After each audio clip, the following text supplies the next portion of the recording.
I did my project at Fairmont Elementary School. It's not finished yet, but we're very, very close. It's a sensory path, which is just a path that helps children develop their fine and gross motor skills. And as well, I'm installing a buddy bench.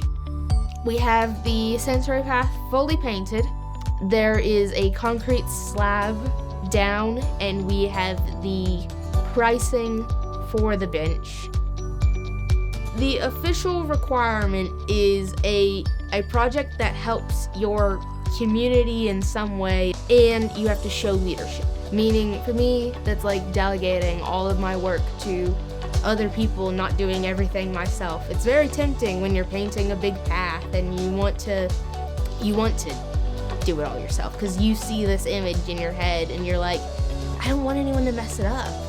But it's like taking a step back and showing them instead of doing it yourself, showing them how to do it. I love the fact that I've just gotten to see so many kids playing on it. Honestly, it's my favorite part. Like, I've never thought that, like, this path, it seems like nothing to me. It's just like paint on the ground. And these kids, they love it. The first day I went out there after painting it and letting it dry so that the kids could go play on it, there was chalk all over it, and I was like, what is this? And these kids had, like, drawn their own path, bridging off of it.